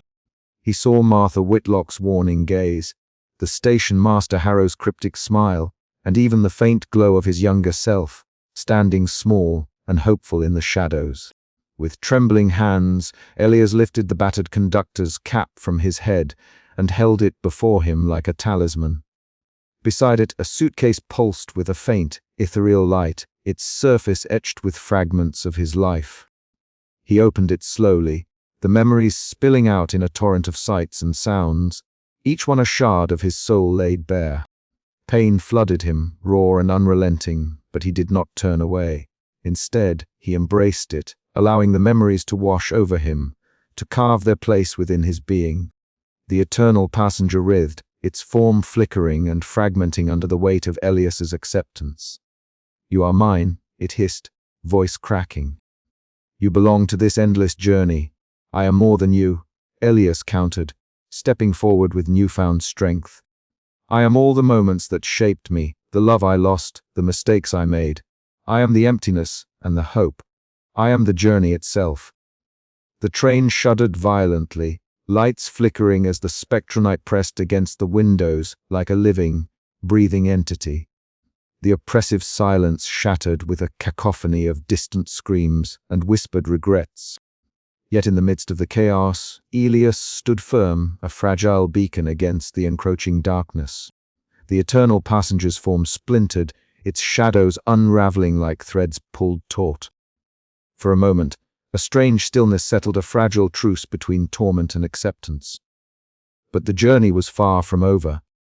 Elias's breath came in ragged gasps as he prepared for whatever awaited beyond this confrontation. The boundaries between nightmare and reality had blurred irrevocably, and the path forward remained shrouded in uncertainty. Yet as the carriage settled into an uneasy calm, Elias realized something profound. The fight was not just against the eternal passenger, but against the emptiness within himself. Only by confronting that void could he hope to find peace, or at least the strength to endure the endless journey still to come. He closed the suitcase gently, the faint glow dimming but never extinguished. Taking a deep breath, Elias faced the darkened corridor ahead, the promise of the unknown stretching before him like the endless tracks beneath the train. And somewhere, deep within the shifting shadows, the eternal passenger waited, not defeated, but transformed, a reminder that the journey through memory and self is eternal, a passage with no clear end. The final confrontation was over, but the story was far from finished. Elias's soul would continue to ride the spectral rails, a conductor of memories, regrets, and fleeting hopes forever trapped between the haunting silence of the station and the endless night beyond. The dim glow of the lanterns overhead cast long, wavering shadows along the polished wood paneling of the dining car. The rhythmic clatter of the train's wheels against the rails filled the space with a hypnotic cadence, like the slow, steady heartbeat of a creature half alive, half phantom. Elias Granger stood alone amid the endless rows of suitcases that lined the narrow aisle, their worn leather and tarnished brass clasps whispering secrets only he could hear. The weight of their collective memories pressed down on him, tangible and suffocating. He ran a trembling hand over the nearest suitcase, a battered trunk etched with faded initials he recognized all too well. The scent of old leather and distant rain rose from it, stirring a memory of a summer afternoon long past, of laughter that now felt like a cruel echo. His breath caught. Each case was a fragment of his own life, a shard of joy, regret, and sorrow bound tight within these spectral containers. From the shadows, the air shifted, growing colder and heavier. The eternal passenger emerged, an amorphous figure of darkness with shifting human features that flickered like a flame caught in a breeze. Its eyes, deep wells of despair, locked onto Elias with a gaze that pierced through flesh and bone to the raw nerves beneath. "You cannot flee," it whispered, voice like the rustle of dead leaves. "You carry these burdens still. They are yours to bear for eternity." Elias swallowed hard, the taste of dust and bitter earth filling his mouth. "Why me?" he demanded, voice cracking with a mixture of defiance and despair. "Why this endless journey?" The shadowy figure did not answer, only extended a hand that seemed to dissolve into smoke. Elias's gaze fell to the suitcase at his feet, one he had not opened, heavy and unyielding, marked with the scars of a lifetime of choices and consequences. A soft glow flickered at the far end of the carriage, and there stood young Elias, the spectral child of memory and innocence, his small frame bathed in a gentle, pale light. The boy's eyes held no judgment, only a quiet invitation to remember who he once was before the weight of the world had settled so heavily on his shoulders. Elias took a step toward the boy, heart aching with the fragile hope that perhaps redemption was not beyond reach. But the eternal passenger loomed closer, its presence a suffocating shroud that chilled the marrow in his bones. "You must choose," it intoned. "Accept your fate and the endless road, or fight for freedom and risk oblivion. There is no middle path." The train's windows blurred into swirling mist, the outside world dissolving into a liminal space where time folded upon itself like a never-ending loop. Elias's hand hovered over the suitcase, the symbol of his past, his regrets, his very soul. His mind screamed for escape, for release from this spectral prison. Yet the thought of surrendering to this eternal journey filled him with a profound, melancholic dread. He closed his eyes, the faces of lost loved ones, the echoes of laughter and tears, flashing through his mind like fractured shards of a shattered mirror. The emptiness inside him stretched wide, a cavernous void that threatened to swallow him whole. But in the silence beyond the clatter, beyond the shadows and the endless luggage, a single truth crystallized. This journey was his to bear, for better or worse. Whether he embraced it or rejected it, the train would carry him onward, through the corridors of memory and eternity. Elias opened his eyes to the dim light of the carriage once more. The eternal passenger waited, a shadow among shadows, patient and unyielding. Young Elias smiled faintly, a beacon in the darkness, before fading into the mist. The choice remained uncertain, unbearable, eternal. With a slow, deliberate breath, Elias reached out, fingers brushing the worn leather of the suitcase. The train's wheels sang their mournful song, and the journey pressed on into the night, where the line between reality and nightmare blurred. And the endless voyage through the corridors of the self continued without end. And somewhere deep inside, beneath the dread and the emptiness, a flicker of hope remained, a fragile ember against the encroaching dark. The night stretched ahead, infinite and unforgiving, as the ghostly train carried Elias forward, ever onward. The platform was swallowed by a thick, creeping fog that snaked its way around the rusted rails and cracked concrete. Under the ghostly glow of the full moon, the train's wheels groaned a haunting, metallic lament that echoed across the empty station. Alias Granger stood motionless, his gaunt frame silhouetted against the spectral carriages that seemed to breathe with a life of their own. The endless suitcases that had filled the aisles now appeared as silent sentinels, each one a fragment of his existence, waiting patiently for the next journey.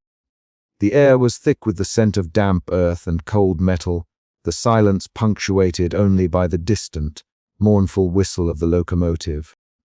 Elias's breath came in shallow clouds, mingling with the mist that curled around his feet like the tendrils of some ancient, restless spirit. He reached out a trembling hand, brushing the worn surface of a suitcase etched with faded initials, memories of a life both cherished and cursed. The weight of countless regrets pressed upon him, a tangible burden that threatened to crush the fragile remnants of his sanity. From the shadows near the station entrance, Martha Whitlock watched silently. Her stooped figure seemed almost part of the decaying architecture, her sharp eyes reflecting a sorrow born of decades spent guarding this haunted place. She did not speak. Words had long since lost their power here.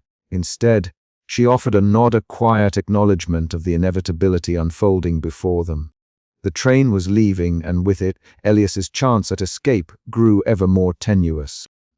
The fog thickened, swallowing the edges of the platform and blurring the boundary between the known and the unknowable. Station Master Harrow's pale, translucent form flickered briefly near the signal box, his ghostly gaze lingering on Elias as if to offer one final cryptic warning. Then he vanished, dissolving into the mist like a fading dream.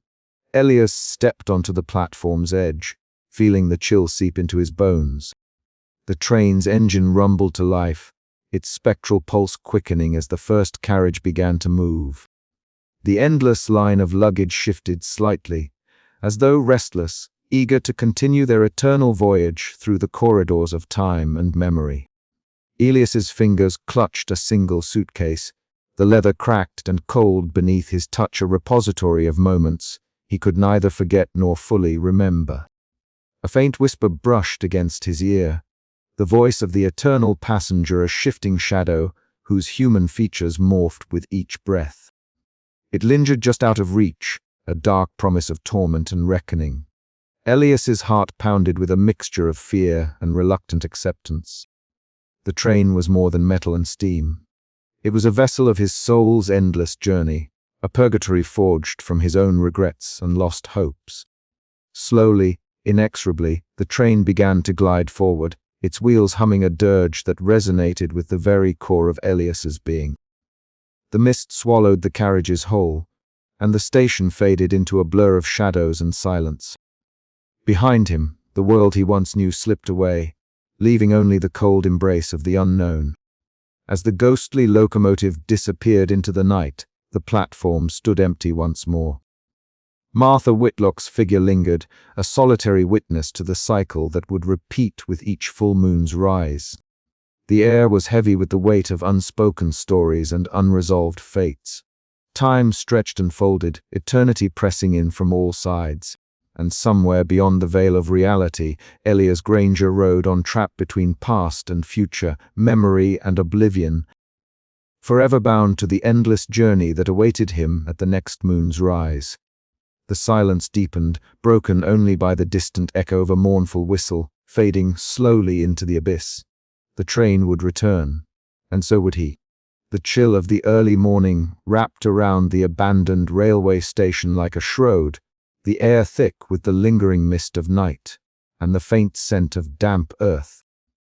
Martha Whitlock stood alone on the cracked platform, her stooped figure silhouetted against the pale wash of dawn. Her weathered hands clutched a faded photograph, edges worn and creased from years of handling a picture of Elias Granger, the conductor who had boarded the ghostly train, now vanished into the mists of the station's eternal curse. The photograph trembled slightly in her grasp, as if weighed down by the memories it carried. Martha's sharp eyes, despite their age, held a fierce clarity, reflecting the sorrow and burden she bore as the station's caretaker and guardian of secrets long buried. For decades, she had watched the moon's cycle dictate the arrival of the spectral midnight train, a vessel of endless luggage and no passengers, ferrying lost souls through a liminal space between life and death. As the first rays of sunlight struggled to penetrate the heavy fog, the distant echo of the train's fading whistle vibrated through the stillness, a haunting call that seemed to ripple through time itself. The sound stirred the dry leaves scattered across the platform stones, sending them swirling in restless eddies that whispered of journeys not yet ended. Martha's heart tightened with the familiar ache of inevitability. The cycle was unbroken, and it would begin anew with the next full moon. Turning away from the edge of the platform, Martha retreated to the small caretaker's hut nestled beside the tracks. Inside, the room was cloaked in shadows, the walls lined with relics of a bygone era, rusted lanterns, faded railway signs, and dusty journals chronicling the station's haunted past. She moved with deliberate care, lighting a single candle whose flickering flame danced across the walls, casting elongated shadows that seemed to reach out like spectral fingers. Her fingers traced the spines of the old journals as she settled into her worn chair, the weight of history pressing down on her. Each page told stories of the station's origins, the tragedies that had scarred its foundation, and the countless souls ensnared by the train's unyielding curse. Among the faded ink and brittle paper, Martha found solace and sorrow intertwined, a testament to the enduring legacy she was bound to uphold.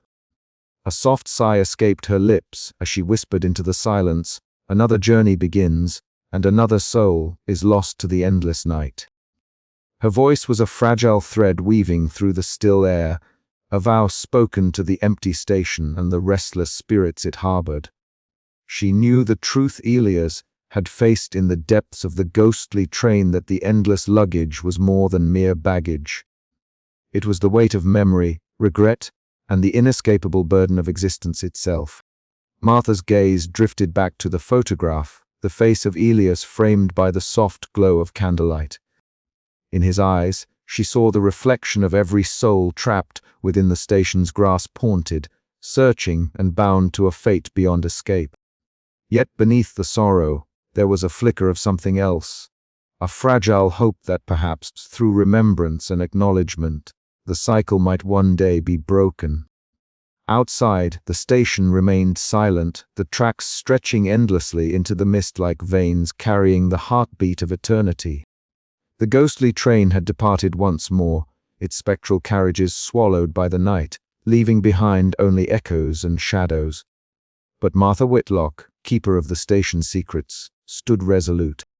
She was the guardian of memory, the watcher between worlds, and though the journey was endless, her vigil would not waver. As the dawn deepened, the platform lay deserted once again, the silence pressing in like a living thing. The cycle awaited its next turn, the full moon's pale light ready to summon the midnight train and its burden of endless luggage.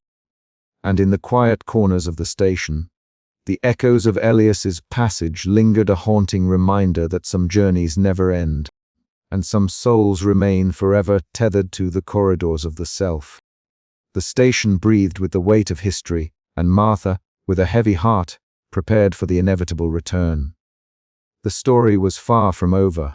With every moon's rise, the train would come again, and the endless journey would continue, a spectral dance of memory loss, and the eternal struggle between acceptance and escape.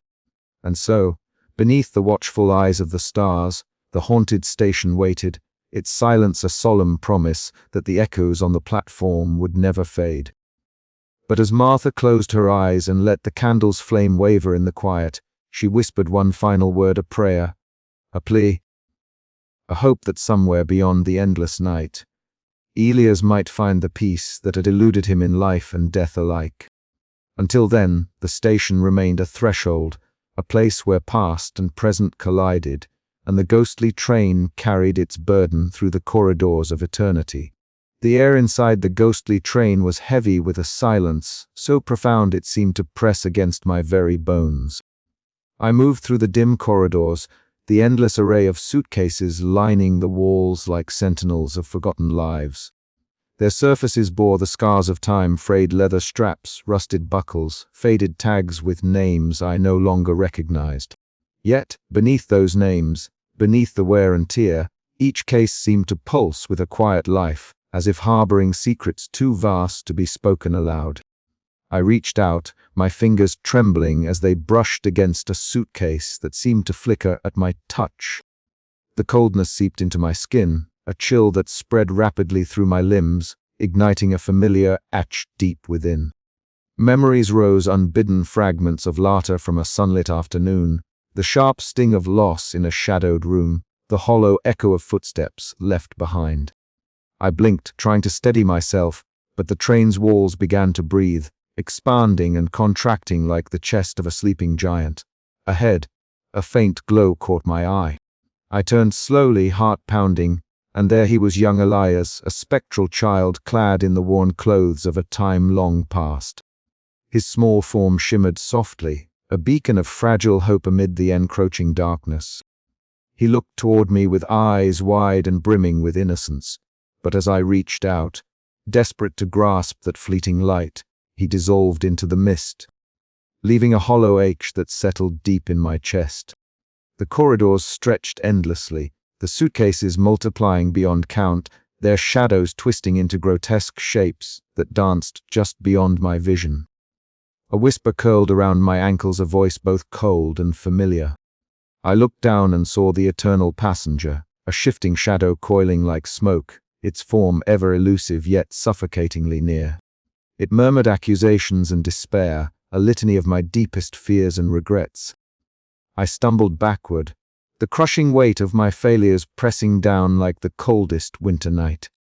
Yet, amid the suffocating gloom, a spark kindled within me, a flicker of defiance that refused to be extinguished. I clenched my fists, grounding myself against the tide of torment. "You do not own me," I whispered, voice trembling but resolute. The shadow recoiled, hissing like a wounded beast, but it did not fade entirely. Instead, it lingered, a persistent reminder of the burden I carried. I found myself on a vast, empty platform bathed in the pale glow of a ghostly moon. The fog hung thick and heavy, swallowing the edges of the world and blurring the boundary between earth and sky. My footsteps echoed hollowly as I walked slowly, each step a meditation on the endless journey I was condemned to undertake.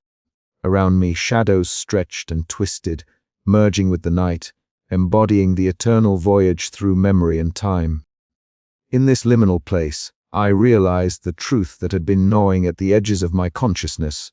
This torment was not mine alone. It was the universal struggle of every soul burdened by memory, regret, and the relentless passage of time. The emptiness I felt was a mirror reflecting the loneliness inherent in the human condition, a silence that echoed through the corridors of every life. My mind raced, grappling with the enormity of this revelation. Was there a path beyond this endless cycle, or was I doomed to wander forever within the shadows of my past? The train's endless journey continued around me, a ceaseless passage through the corridors of eternity. The suitcases whispered, the shadows shifted, and the eternal passenger watched, waiting for my next move. I stood at the brink of understanding and despair, caught between the desire to surrender and the fierce will to fight. The haunting emptiness stretched before me like an ocean without horizon, and I knew this journey was far from over. As the cold silence deepened, I whispered into the night, what lies beyond these shadows? The answer, like the train itself, remained elusive, an eternal question suspended in the lingering shadows. The journey through the endless corridors continued, the weight of memory pressing heavily upon me. Each step I took was a step deeper into the labyrinth of my soul, where the past and present entwined in a haunting dance. The train's spectral glow cast eerie patterns upon the walls, illuminating the countless suitcases that held fragments of my life and identity. I paused before a cluster of cases, their surfaces mottled and cracked, each one a silent testament to moments lost and choices made. The air was thick with the scent of dust and forgotten dreams, a perfume both sweet and suffocating. I reached out and brushed my fingers along a worn handle, and the memories surged forth, laughter from a childhood long past, the warmth of a mother's embrace, the sharp sting of absence and regret. The presence of young Elias lingered nearby, a faint hope in the darkness. His eyes held the promise of innocence and a future untainted by sorrow. But as the memories grew darker, his glow dimmed, and I felt the crushing weight of my journey settle upon my shoulders once more. The eternal passenger's whisper returned, a cold reminder of the inescapable burden I bore. Yet in the depths of my despair, a fragile ember of resistance flickered. The endless journey stretched before me, but within its shadows lay the possibility of reconciliation, of peace beyond the torment. As the train hurtled through the eternal night, I understood that the lingering shadows were not merely the remnants of my past, they were the essence of the human condition itself. A testament to the enduring struggle between memory and oblivion, between despair and hope. And so I walked onward into the unknown, the endless corridors of my soul unfolding before me like a dark, infinite labyrinth. The train's haunting whistle echoed through the silence, a mournful song for the journey that never ends.